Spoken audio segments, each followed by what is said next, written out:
victory as well. You love to see it. And I hope of this guy does better, but let's go into introductions. Spawning mostly in the top left-hand position of Death Aura for now. Representing Razor Edge Gaming, it is the blue Protoss sprayer up to no good, Zest.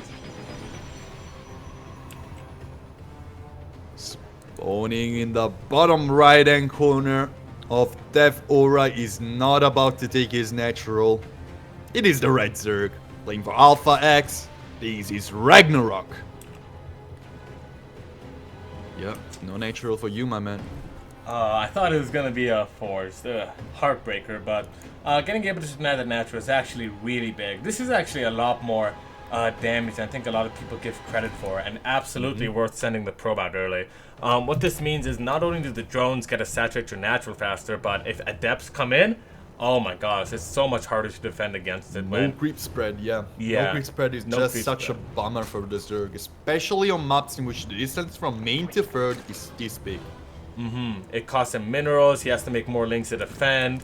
You know, he can lose more drones, possibly in transitioning, you know. And if Zest wants to pull out some old school, not old school, but, you know, not as popular nowadays build, like Glaive Adepts, this would be a fantastic position to do it from. Just because of the saturation of drones on the third base, you know. If you got the natural, lots of drones would be there. His defense is a little bit more tight-knit, but he's just going to be spread very thin for the opening stages of this game. I still feel like here on Death Aura, the biggest chances are to see actually a Stargate play. But Zest is this kind of player who actually likes to surprise his opponent as much as possible. Either he surprises you by doing the same build 7 games in a row, or he surprises you by doing absolutely something that is controversial compared to how the map it is generally seen as the best way to play it. Yeah. Oh, Stargate. There we go. Like you said, Stargate. Very much a Bob Ross player in that he's, you know, there are no accidents. Everything is for a reason. Yeah. And we do see the Adept being chronoed across the map. Now, this probably means that he does want to start some Adept aggression if he gets another one. If he does chrono that, we're going to be seeing 2 Adept aggression. But I feel like Zest maybe just wants to keep, you know, keep everything on lockdown, right? Doesn't want to let any links into the base. He doesn't want to, like, lose to something stupid. I feel like this is Zest saying, you know, instead of trying to find any damage, I think if I can just, you know, stay tight-knit, stay consistent, you know, I can get the edge over you. Which you can definitely appreciate if you are a player of Zest's caliber. And yeah, we can see that being reflected even more in rushing out the board rate. Just wants to take 0 chances. And Ragnarok, like you said, board rate is kind of spelled death, going for a Roach Warren, which is not really going to get him that much. It's too early to be a safety Roach Warren, so we're probably going to see some aggression, huh? That is an absolutely amazing call you make, my friend. This is way too early to be a safety Roach Warren, and he has not been making drones for quite a while. Now he's gonna burst out in supply just out of units. Man, but Void Rays, do they kill Roaches fast? They melt them to pieces. Yeah, they just turn on that E button and do terrible, unspeakable things. And now all of a sudden Ragnarok finds himself down 15 workers and not much to show for it. What are you going to do? Move across the map with roaches? As board rays are like messing up your day, and he's committing to it even more. It's going to be a very short game, Akon. If this trend continues, he's going to just rally all of his things across the map. But Void Rays clean up the... Yeah, that is the thing. He's going to rally mostly Zerglings. I thought he was going to make a lot of Roaches, but that was not the goal. He's just going to make a bunch of Ravagers, try to break down the wall, and then send a million Zerglings in. And that is more interesting. That leaves less to chance. And then, oh, alright. His Adept will not survive, I feel. And, oh, the pylon goes down, the Zerglings are in. This is a little bit of a disaster, mate. This is what you want. I mean, he was able to find the damage, knock down the wall. Let's see how many probes go down. It's so far going to be 6, and no sign of anything being cleaned up so far. The Oracle is almost out of energy, still being able to trade fairly efficiently, but 12 probes going down. But, you know, no slowdown here from Ragnarok. He wants more. Even with 15 dead, he's still suffering a 10-worker deficit. This needs to do more damage, but the Void Rays just racking up the kills. 12 on one, 2 on another, now 3 and 10 on the Oracle. Well, actually, 1 roach left in the main base means like 3 or 4 more probes are going to go down. And I don't think Zest sees it. Oh, no. Look at this hero right here. Oh my.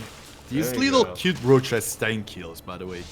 Yeah, this is a veteran roach, and we know all those have to be from workers pretty much. And we see the lings, you know, nice big round of lings. This might have been one round of lings too many here, in that they're just gonna like pick up a couple pylons, not really gonna break Zest. And we can see Ragnarok wants to transition from this. But the main thing is, let's look at the borders on the other side of the map. When you put that much into lings and roaches, you know what you don't have? Queens and spores. He might actually be able to target down this hatchery here if Ragnarok is not careful, attacking the queens as well. Yeah, the Oracle is going to add a lot of DPS too, even more than the Void Ray to the queens. And I'm so glad they made Spore Brawlers armored Akon. Brings a tear to me There eye. is, you know what? Even getting that much damage was not enough damage from Ragnarok. He's in a very bad position. Zest, on the other hand, very commanding position. He has a lot of tech being dropped down. Ragnarok is not getting a lot of resources. His army is just a couple links mostly. And now these few Void Rays can just stand there, wait for the cavalry to come up. And the cavalry is gonna be 1,000,000 zealots. Yep, with charge, he's gonna stop gas mining pretty soon here if I had to gas, unless if he wants an immortal. A couple immortal, I think, like are going to be still pretty nice. Probably he's gonna make a warp prism. Yeah. Oh, he's killing his probes to get the warp prism map faster. I've definitely done that a couple times. Nice to see Zest makes the same mistakes I do and has the same responses to them. It's kind of validating in a way. But yeah, this warp prism is gonna be so hard to hold off from Ragnarok. Theoretically, he has the tech he needs. He has roaches. He has a couple of queens, you know. But it's not really gonna be. Oh, as Oracle goes down, it's not really gonna be too much if he keeps on with this heavy drone production. I mean, he needs to cut them like right now.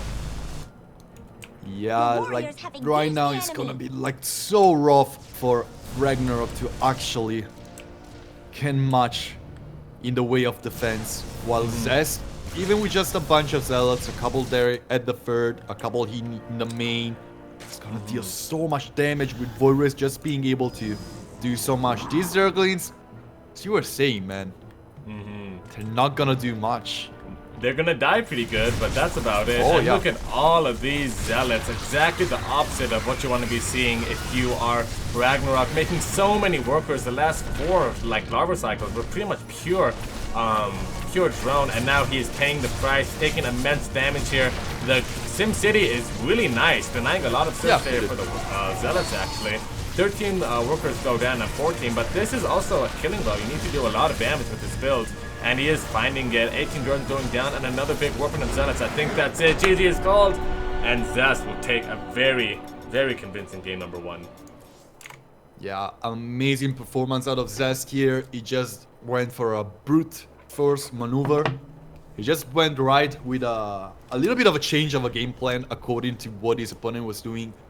Not the cleanest defense against the Ling Roach timing, but even there he didn't took enough damage for this game to be called out.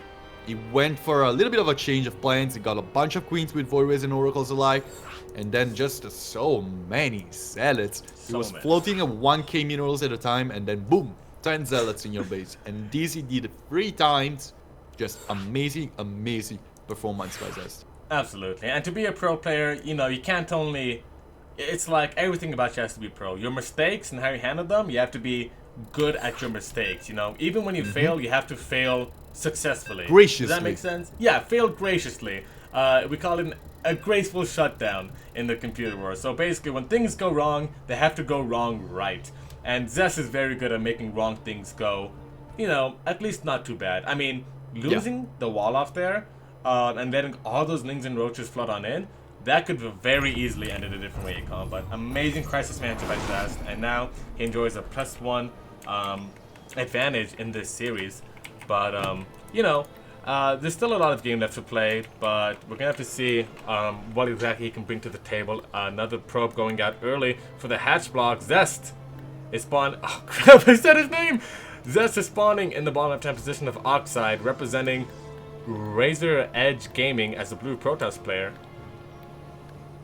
And his name is Zest. Oh, his name is Zest. You have to say it at the end is the problem.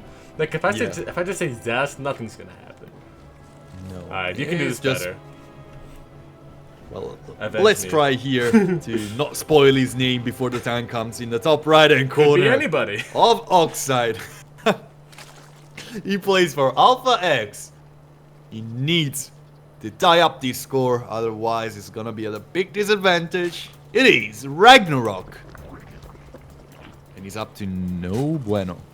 No bueno, you say? Yeah, I think he's had enough of his hatcheries being blocked. Akon, would you say that's a fair assessment? I do feel like it is.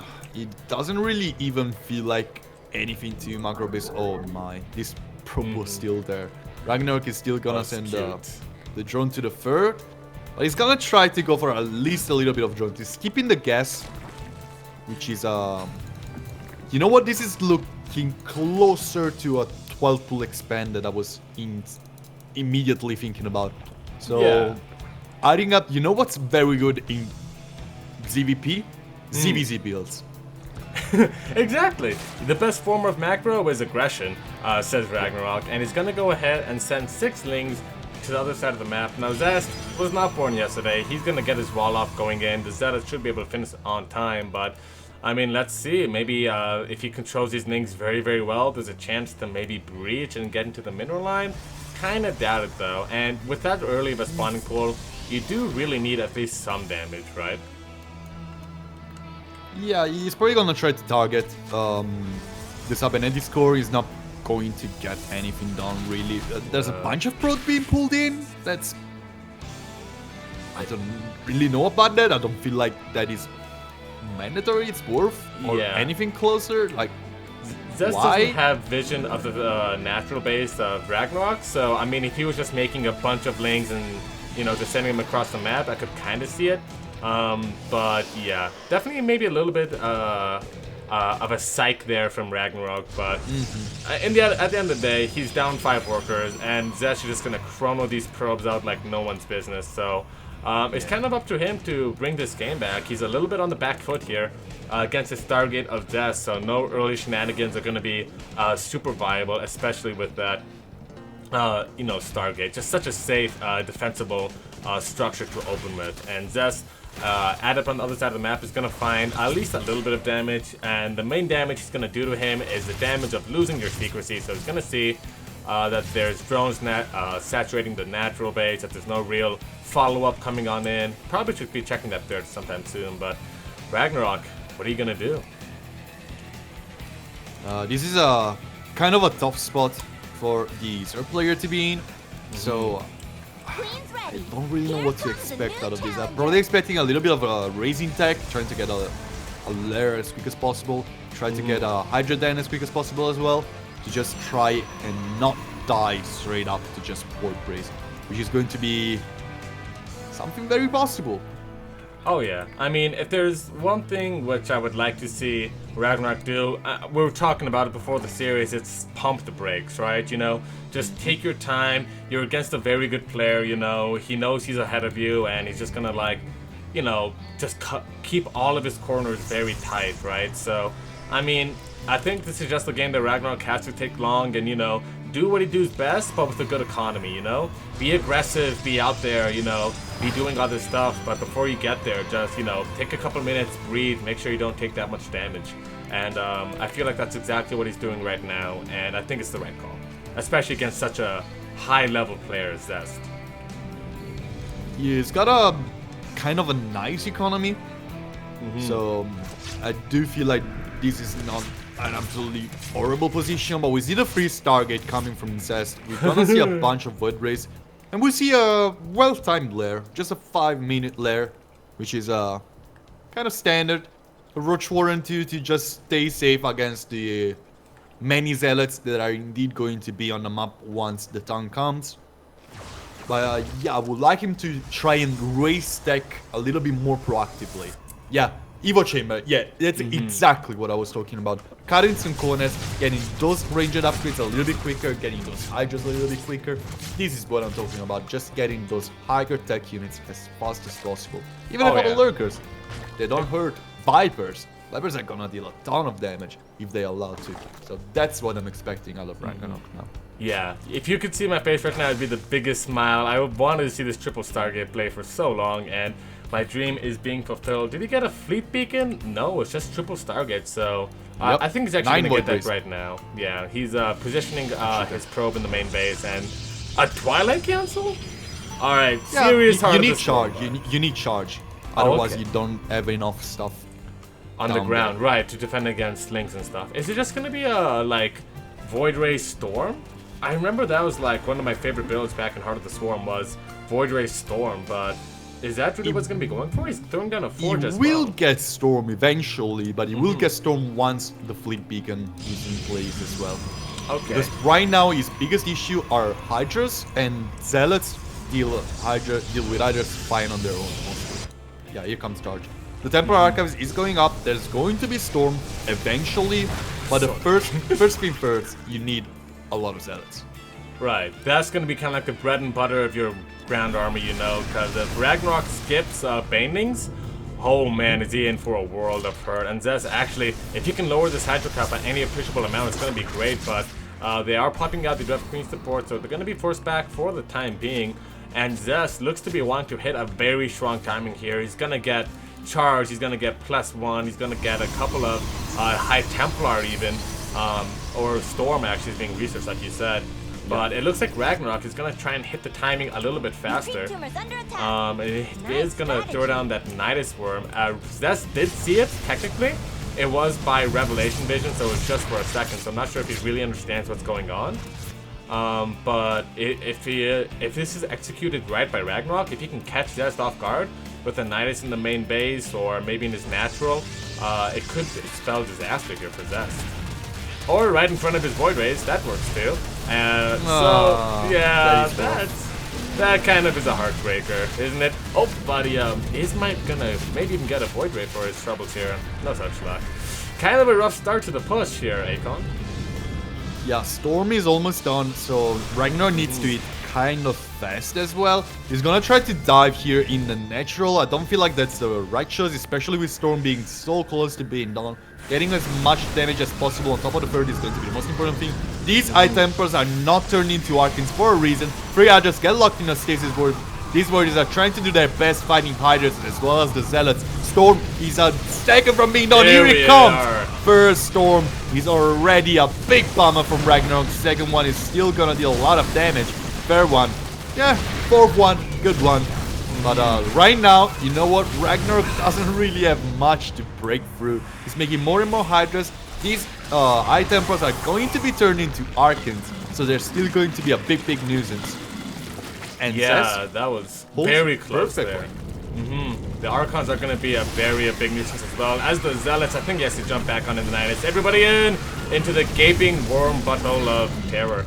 And it does die, but the units do get home at least a little bit safe. If not, a little traumatized, but sometimes it really do be like that. And Zest, he has a War Prism still, I think, right? Let me check the units. Yeah, he has a War Prism. He has a couple of High Templar left, so if he wants to move across the map, which he's doing right now, these Immortals are going to add a very strong backbone. The Zealots are going to deny the Lings, and it's a rough timing before Lurker then, Akon. I don't know if Ragnarok has the stuff to defend against this. The Hydro count is just so low. He's at 21? That's not really enough. Absolutely not. Infestation Pit coming on the late side. We see the Hive just being started over here. But Zest is already trying to hit at 2 different plays at the same time. There are 2 Archons in the main of Ragnarok. And in the main army clash, there's going to be a bunch of Storm going down on these Hydras. Hydras getting close, dangerously close, but these Storms.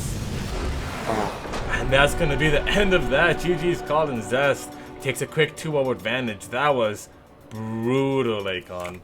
Absolutely brutal. Like, those Storms were just all over the place. Zest just doesn't take any chances and doesn't take any prisoners either. When it comes at this high of a level, the margins are razor thin. If maybe Ragnarok moved like into the natural base, there was no Storm, you know, the Zealot count was still pretty low. Maybe he had like 10 seconds to breach the defenses, kill 14 workers or something. And, you know, he's still going to lose a big chunk of his army, I think, there. Either way, with that sort of committal, you're going to, it's like, you know, force me out, you know, storm me out and I'll run away, right? But, Yeah, you it's know... such a tough call to make, though. It Like, is. it's such a different, difficult scenario to find yourself in. So many different things that can happen at once. It's like, is he holding And- Storm? Is it finished yet? Is he just juking me Yeah. out? Am I juking myself Yeah, out? exactly. And then by the time it takes me to figure it out... Does he have a he's lot like, of "Oh." zealots ready to come on the other side to block me there, to kill the Nidus and lock me here? There's so many different things that can happen. And ZEST was strong enough to just not take any chances, really. That's Yeah. the best thing I could say. I mean, we're gonna have to just wait and see. This is a whole nother map, a whole nother game, and it's very conductive to, I think, Ragnarok's style of play, so we're gonna have to wait and see. But first, our introduction. Spawning in bottom left-hand position of Pillars of Gold, on match point, representing Razor Edge or Razor Edge, pretty much whichever one you want. I use them interchangeably. They do not mean the same thing, but they sound similar enough for me. It's okay. It is ZEST, the blue Protoss player. If it wasn't Barrett. That is blue or that is his brothers? I guess a little bit of column A, a little bit of column B. Alright, alright. Here in the top right hand corner instead is the Redzer player. And from Alpha X, it is Ragnarok. And he needs 3 in a row.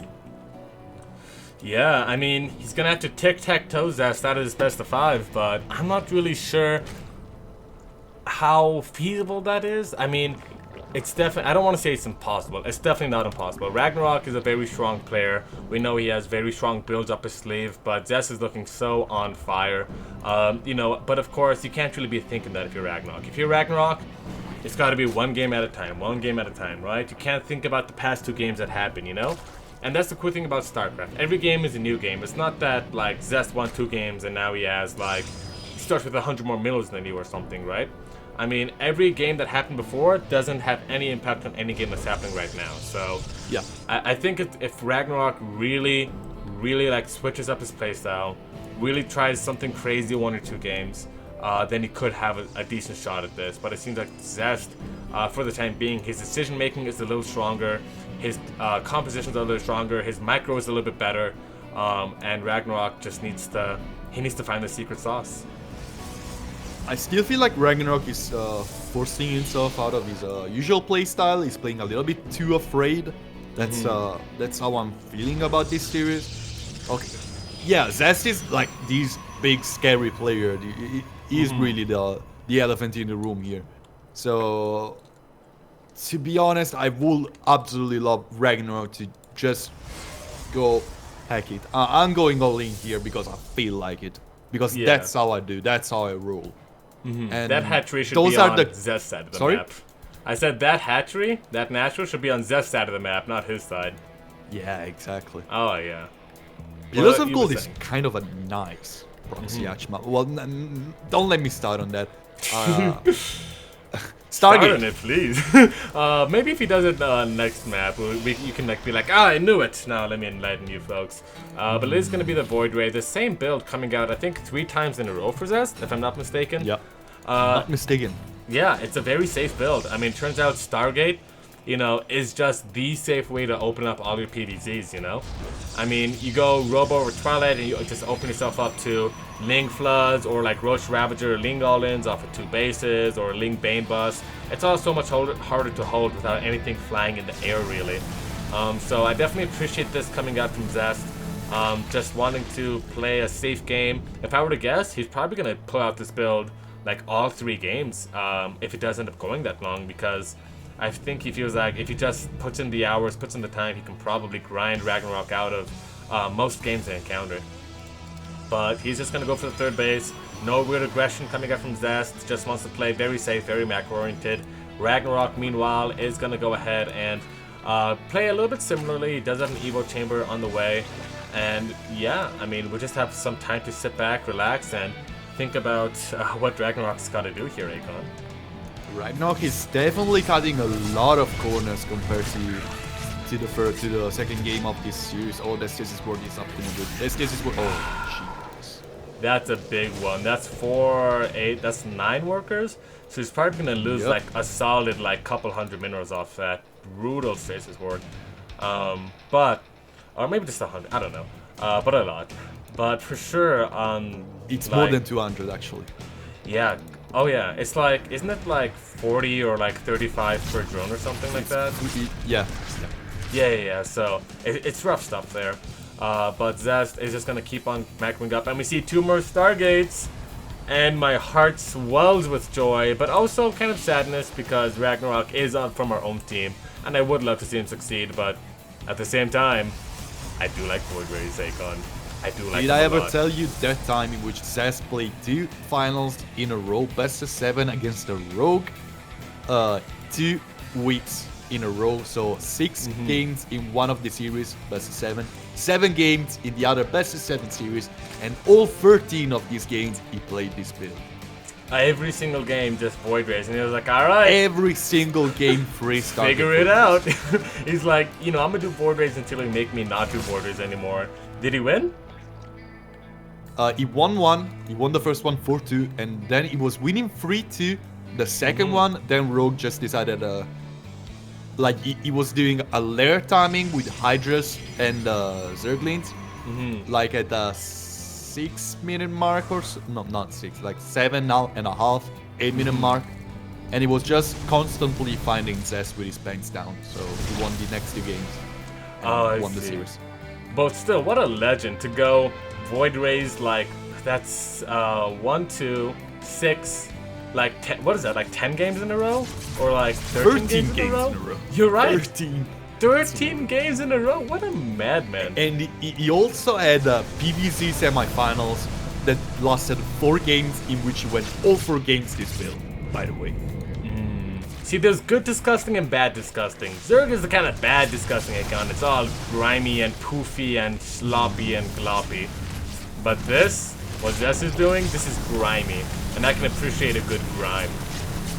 Oh, I feel like getting this pony pool is making me suffer in so many different ways. And look how many Void Rays there are. 7 Void Rays? Do they have any upgrades? No upgrades. No.